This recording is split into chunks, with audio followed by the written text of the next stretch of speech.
விவசாயம் காப்போம் சேனலை பார்த்துக்கிறீங்க எல்லாத்துக்குமே ரொம்ப நன்றி. இன்றைக்கி வீடியோவில் நம்ம என்ன பார்க்க போகிறோம்னு பார்த்திங்கன்னா ஆடு ஒரு குட்டி ஓடுறதுக்கு ஒரு 10 இல்லைன்னா ஒரு 20 நாளைக்கு முன்னாடி நம்ம எப்படி கண்டுபிடிக்கலாம் அதை பற்றி இந்த வீடியோவில் நான் சொல்ல போகிறேன். முக்கியமாக ஆடோட கர்ப்ப காலம்னு பார்த்திங்கன்னா 5 மாதம், அதாவது பார்த்திங்கன்னா 150 நாட்கள் ஆடோட கர்ப்ப காலம். இப்போ பார்த்திங்கன்னா நீங்கள் வெளியே எங்கேயாச்சும் ஆடு குட்டி ஓடுற சமயத்தில் நீங்கள் வெளியே எங்கேயாச்சும் வேலைக்கோ இல்லை திருவிழாக்கோ ஃபங்க்ஷனுக்கோ வெளியூர் நீங்கள் எங்கேயாச்சும் போயிட்டிங்கன்னா ஆடு அந்த நேரத்தில் நீங்கள் யாரும் இல்லைன்னா ஆடு குட்டி ஓட்டு கொஞ்சம் நேரம் கழித்து பார்த்திங்கன்னா நஞ்சு ஓடும். அந்த நஞ்சை பார்த்திங்கன்னா திரும்ப ஆடு சாப்பிட்டு குட்டிக்கு பால் இல்லாமல் ஆயிரும். அப்புறம் இல்லைன்னா குட்டி ஓடுற சமயத்தில் நாய் தொல்லை இது மாதிரி ஏதோ ஒன்று தொல்லை, அப்புறம் குட்டியை பராமரிக்கணும், ஆட்டுக்கு தேவையான உணவு கொடுக்கணும். இதெல்லாம் பார்த்திங்கன்னா குட்டி ஓடுற சமயத்தில் நீங்கள் ஆட்டுக்கு பண்ண வேண்டியது. இப்போ அந்த சமயத்தில் நீங்கள் இல்லைன்னா பார்த்திங்கன்னா நிறையா இழப்புகள் நேரிட நிறைய சான்சஸ் இருக்குது. அதனால தான் இந்த வீடியோ நான் உங்களுக்கு போடுறேன்.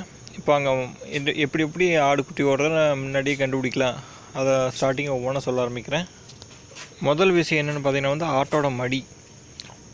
ஆட்டோட மடி பார்த்திங்கன்னா குட்டி ஓடுறதுக்கு ஒரு 10 இல்லைன்னா 20 நாளைக்கு முன்னாடி பார்த்திங்கன்னா மடி பார்த்திங்கன்னா ரொம்ப கீழே இறங்கிடும்.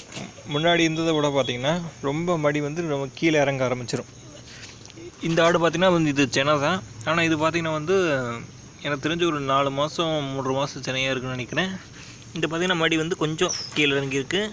இதே குட்டி ஓடுற சமயத்தில் பார்த்திங்கன்னா நல்லாவே கீழே இறங்கிடும். பார்த்திங்கன்னா தெரியும், இது மாதிரி பார்த்திங்கன்னா மடி நல்லா கீழே இறங்கிடும்.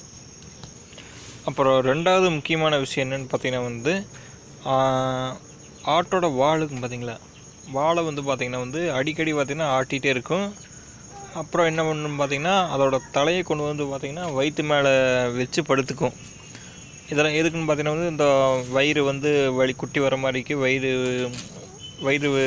உள்ள குட்டி காட்டி பார்த்திங்கன்னா ஒரு மாதிரி அதுக்கு ஆட்டுக்கு வலிக்கிற மாதிரி ஃபீல் ஆகும். அதனால் பார்த்திங்கன்னா தலையை கொண்டு வயிற்று மேலே வச்சுக்கும். மூணாவது பார்த்திங்கன்னா யூரின் பார்த்திங்கன்னா விட்டு விட்டு போகும். கொஞ்சம் நேரத்துக்கு ஒருக்கா பார்த்திங்கன்னா யூரின் விட்டு விட்டு போகும். அப்புறம் பார்த்திங்கன்னா தரையில் படுத்து எந்திரிக்கும். அப்புறம் பார்த்திங்கன்னா மற்ற ஆடுகளை விட்டு பார்த்திங்கன்னா கொஞ்சம் தனியாக இருக்கிற ஃபீல் பண்ணும். அப்புறம் பார்த்திங்கன்னா நாலாவது என்னென்னு பார்த்திங்கன்னா ஆட்டுக்கு பின்னாடி பார்த்திங்கன்னா அந்த தண்ணி மாதிரி பார்த்திங்கன்னா ஒழுக ஆரம்பிக்கும். இதை வச்சு நீங்கள் ஆடு இன்னும் கொஞ்சம் நேரத்தில் ஒரு 10 இல்லைன்னா 15 நாட்கள் குட்டியோட போகுது அப்படின்னு நீங்களே கண்டுபிடிச்சிக்கலாம். இது தண்ணி மாதிரி ஒழுகாமல் ரத்தம் மாதிரி ஒழுகுச்சுன்னா ஆடு கரைக்குட்டின்னு நீங்களே கண்டுபிடிச்சிக்கலாம். இப்போ சொன்னதெல்லாம் பார்த்திங்கன்னா ஆடு 10 இல்லைன்னா 15 நாளைக்கு குட்டி வர்றதுக்கு 10 இல்லைன்னா 15 நாளைக்கு முன்னாடி நம்ம கண்டுபிடிக்க வேண்டிய விஷயங்கள். இதெல்லாம் நீங்கள் பார்த்தீங்கன்னாவே கரெக்டாக நீங்கள் கண்டுபிடிச்சிடலாம், ஈஸியாக கண்டுபிடிச்சிடலாம்.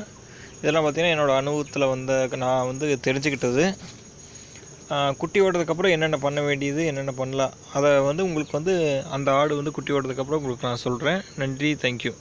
வீடியோ பிடிச்சா மறக்காமல் சப்ஸ்கிரைப் பண்ணிடுங்க. பாய்.